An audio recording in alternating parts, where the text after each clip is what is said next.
AI कधी आणि किती चुकलं हे कसं कळतं? याचं उत्तर देणारा प्रसिद्ध मोजमाप म्हणजे MAC. कल्पना करा की तुम्ही घराच्या प्राईसचं प्रेडिक्शन मॉडेल बनवलं आहे. आता ॲक्च्युअल प्राईस आहे घराची 50 लाख, 60 लाख, 80 लाख. प्रेडिक्टेड प्राईस येते 47 लाख, 55 लाख आणि 90 लाख. तर आधी हे मॉडेल काय करतं, तुमच्या प्रेडिक्शनमधलं एरर काढतं. म्हणजे कसं, तुमची ॲक्च्युअल प्राईस आहे 50 लाख, तर तुम्ही प्रेडिक्ट केलेली किंमत आहे 47 लाख.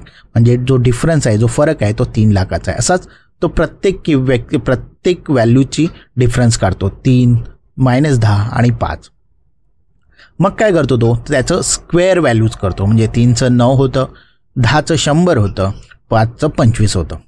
आता त्याचा एव्हरेज काढतो आणि ही जी एव्हरेज आहे त्यालाच म्हणतात MAC व्हॅल्यू. आणि MAC व्हॅल्यू म्हणजे तुमच्या चुकीचं मोजमाप, AIच्या मॉडेलचं चुकीचं मोजमाप. MAC मोठ्या चुकांना पटकन हायलाईट करतो. जसं की आपल्या प्रेडिक्शनमध्ये ज्या घराची किंमत 80 लाख होती ते आपले ॲक्च्युअल प्रेडिक्शन 90 लाख झालं आहे. म्हणजे 10 लाखाची डिफरन्स आहे, ते स्क्वेअर केल्यामुळे 100 लाख झाले. 100 ही मोठी आकडा होऊन जातो आणि त्यातून काहीतरी चुकलं हे कळतं आणि मोठी चूक लगेच हायलाईट होते. म्हणजेच MAC म्हणजे मॉडेलच्या चुका डीप स्कॅन करणारं, मोजमाप करणारं मायक्रोस्कोप आहे.